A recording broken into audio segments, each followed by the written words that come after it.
Morning and welcome everyone to this, the Argyll and Bute Economic Summit. And thank you all for joining with us at this important event for us all. I'm delighted that by coming along today, so many people have shown their commitment to this beautiful area we live in, Argyll and Bute. Today is about developing the economy and securing the future of this wonderful area of Scotland. It's about securing a future for everyone in Argyll and Bute. Our children, our families, our pensioners and our communities. You are here because, like me, you care about Argyll and Bute. You count in the life of Argyll and Bute. You matter to its future. You have views and expertise that can make the difference we need to make. You too share the belief that by working together we can build a strong and prosperous, vibrant Argyll and Bute. To set the context, let's think about where we are at the moment.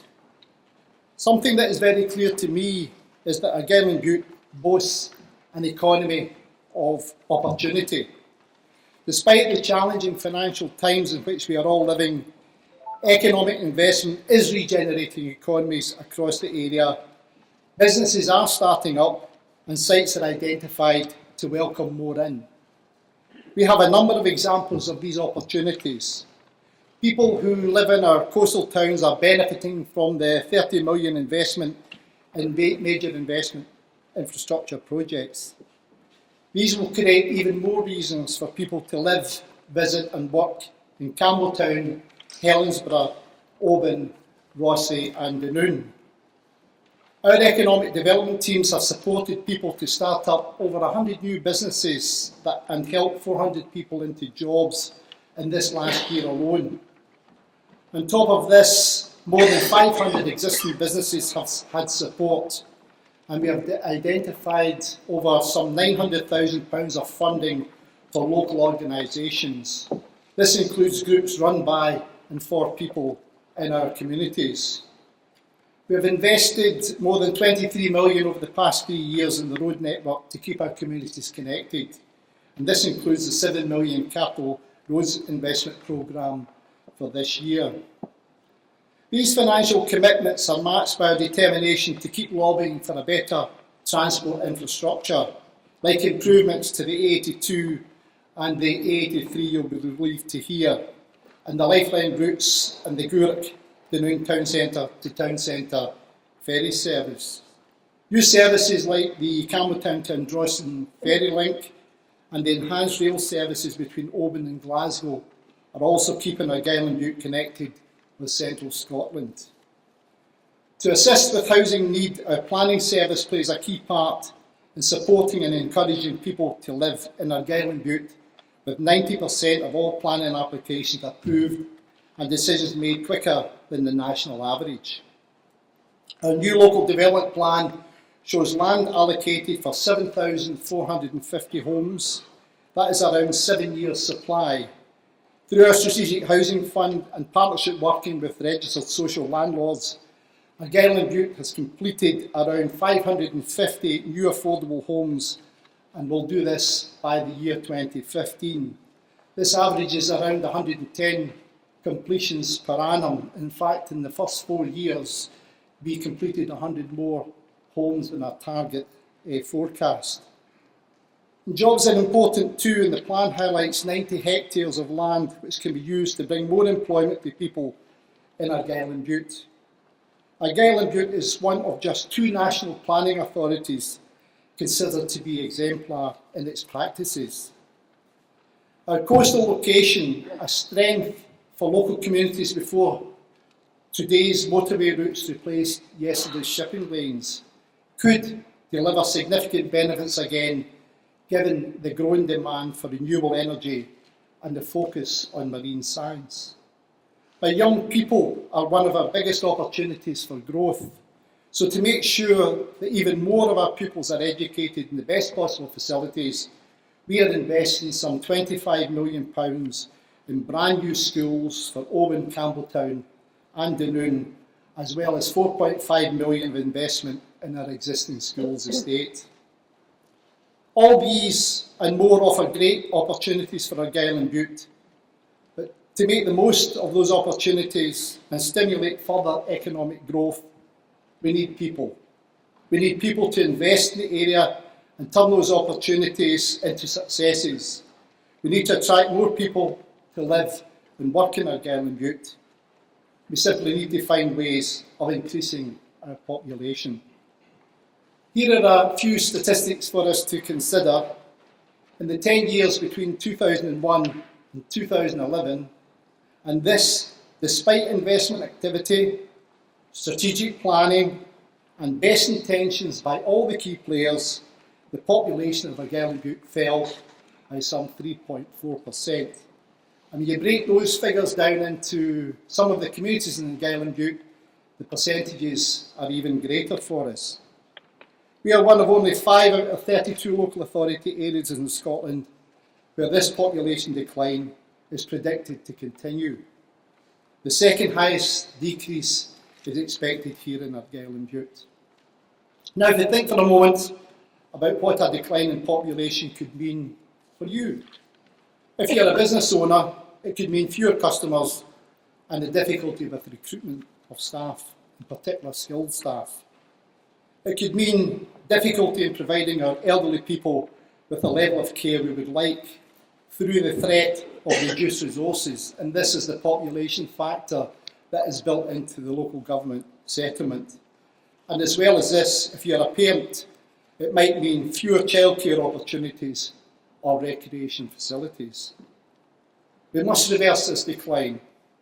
And I say we, because this challenge, it's not about one of us. This challenge is about all of us. We need to bring more people to the Argyll and Bute area to live, to work and to visit. And if you think again for a moment about population, but this time think instead about what an increasing population could mean for you. More customers, more visitors, more business, more skilled, talented employees in both the public and the private sector, and quite simply, more opportunities for everyone. It's true, the challenge is considerable. Argyll and Bute covers 10% of Scotland. It has 23 inhabited islands, more than any other local authority area. It has the third sparsest population density, and this diversity across our communities simply means for us that a one-size-fits-all approach will not do for us. But what is equally true is that what we have are the resources to meet that challenge. And that brings me back to everyone here and the crucial part that you will play in the future of Argyll and Bute. As a council, we are committed and we are focused in doing all that is possible for our local authority to do.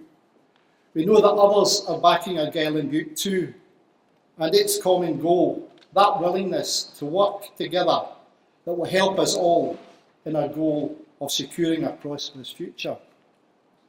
It's by working in unity, in partnership, a collective of the public, private, voluntary sectors, local and national government, and importantly the people in our communities, that we will achieve the development we need for Argyll and Bute's future.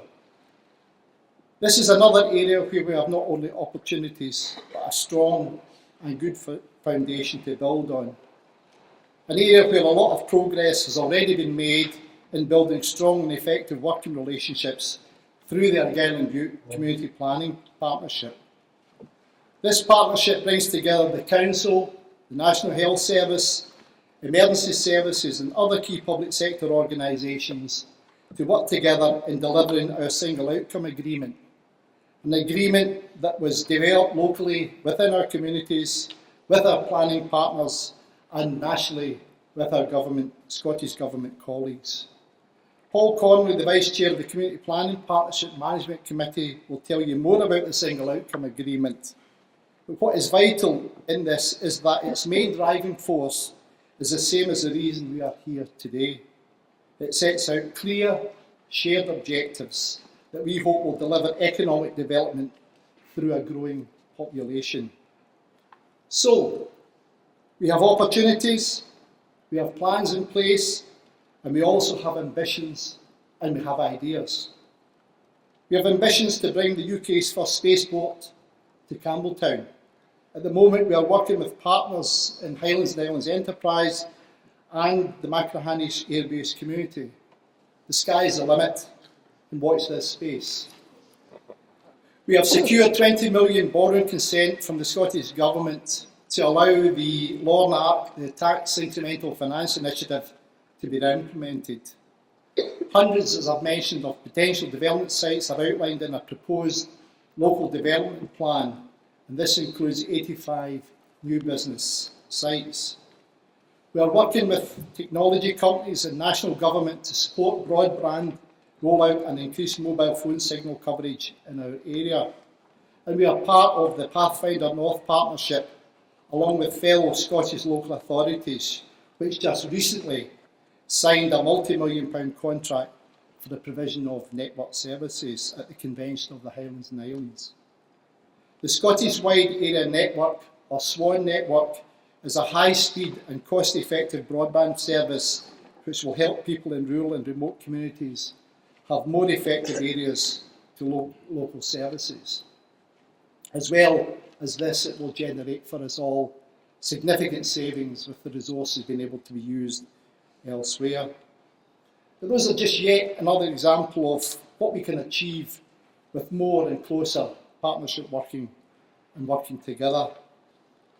With our abundance of natural renewable resources in Argyll and Bute, we are pressing for better grid connectivity to allow the export of renewable energies, as this is an area of huge potential for Argyll and Bute.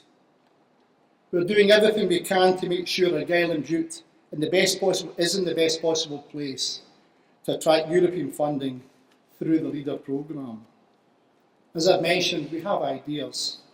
The Scottish Rural College report from earlier this year calls for greater focus on bringing a rural perspective to national issues.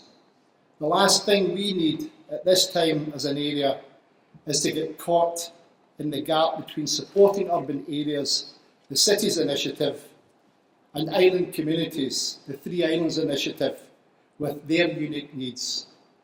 As Lord Smith looks at more powers to be devolved to Scotland and the changes that are likely to follow, we have an important opportunity to find ways of bridging that policy gap to ensure that there is a rural focus in this initiative.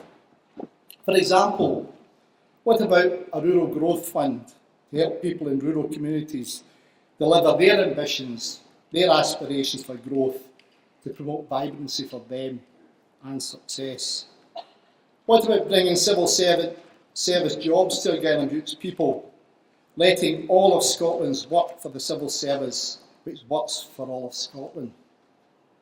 This idea of dispersing civil service jobs across rural areas, as well as the central belt, brings me back to the key point that no one organisation alone can deliver a prosperous future for Argyll and Bute.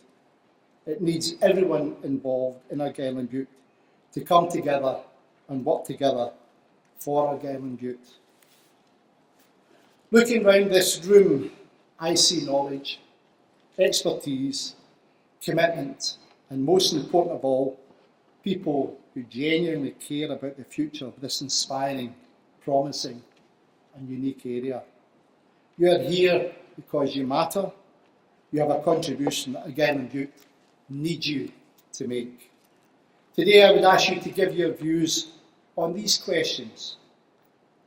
What actions do you believe would make the most impact in the growing our economy and population?